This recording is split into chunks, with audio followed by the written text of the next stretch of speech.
Selamat pagi, salam inspirasi. Ketemu lagi kita dalam channel Deddy Mahardi. Kali ini kita akan coba sharing tentang pentingnya sinergi atau pentingnya kerjasama. Kita sangat penting untuk bekerja sama karena manusia itu adalah makhluk sosial yang tidak bisa hidup sendiri. Seseorang selalu membutuhkan orang lain, sehingga agar kebutuhannya bisa terpenuhi dia harus bekerja sama dengan orang lain, dan agar dia juga diberi apa yang dia butuhkan, maka dia juga harus memberikan apa yang dia butuhkan. Bahkan kita hadir ke dunia ini juga atas kerjasama semua pihak. Terjadinya pernikahan orang tua kita, ya, terjadinya pertemuan antara kromosom di dalam rahim ibu, itu semuanya tidak lepas dari kerjasama. Nah, kita bicara tentang pentingnya sinergi atau kerjasama ini, kita bisa ambil filosofi dari tali, ya. Kita bisa ambil filosofi dari video di latar ini, yaitu tali kapal.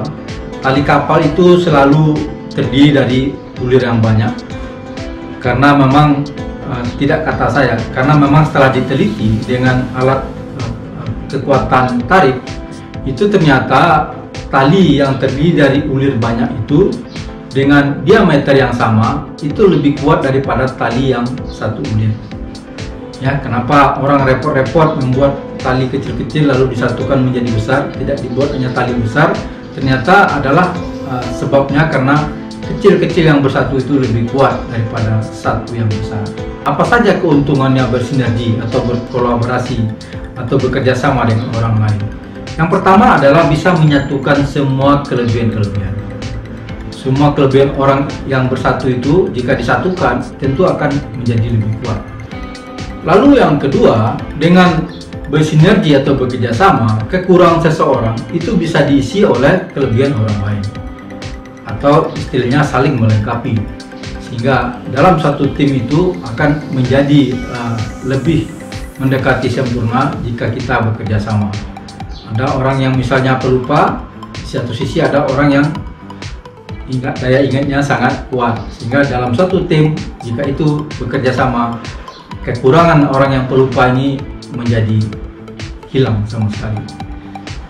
Lalu yang ketiga, yang keuntungan dari bekerja sama ini adalah bisa memikirkan segala sesuatunya secara bersama-sama. Mungkin ada seseorang yang pengetahuannya tidak sampai atau belum mengetahui tentang suatu hal, ya, tetapi dia masuk dalam tim yang akan memikirkan sesuatu itu, lalu ada di anggota tim itu yang sudah tahu dan itu didiskusikan. Akhirnya yang tidak tahu jadi tahu, sehingga dia bisa ikut berkolaborasi di sana.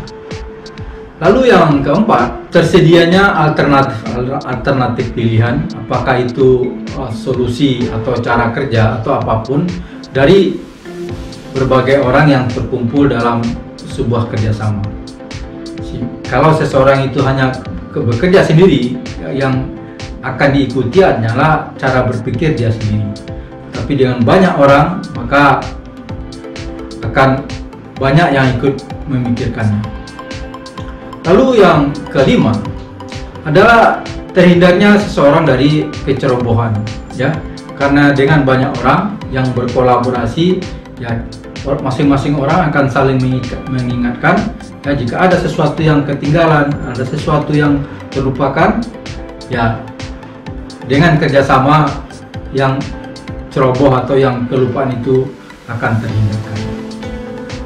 Lalu yang keenam adalah belajar mengakui kelebihan orang lain, lalu belajar juga mengakui kekurangan diri, karena dengan kerjasama akan terjadi diskusi, akan terjadi sharing, saling melempar ide, saling memberitahu apa pemikirannya, apa kelebihannya, sehingga dengan kita bekerja sama, kita akan menyadari ternyata ada orang yang lebih baik dari kita tentang sesuatu, dan mungkin juga kita lebih baik dari orang lain dalam bidang hal yang lainnya.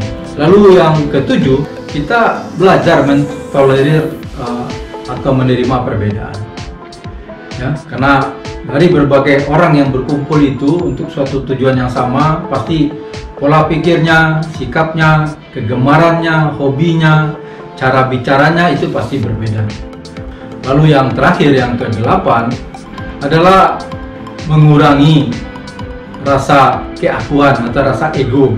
Ya, bagi orang-orang yang mungkin punya kelebihan, punya kemampuan lebih, maka dengan kita bekerja sama atau dengan kita bersinergi, maka kita harus belajar meredam ego pribadi kita, lalu mendengarkan orang lain atau mengadopsi pendapat orang lain atau kelebihan orang lain. Lalu kita bicara tentang bagaimana cara mewujudkan kerjasama atau sinergi itu. Cara pertama adalah mendiskusikan dan mendefinisikan tujuan yang ingin dicapai, sehingga dalam perjalanannya tidak terjadi si A melihat ke kiri, si B melihat ke kanan. Lalu yang kedua, cara bersinergi adalah semua pihak berusaha memahami dulu permasalahan atau tujuan yang ingin dicapai terlebih dahulu. Sebelum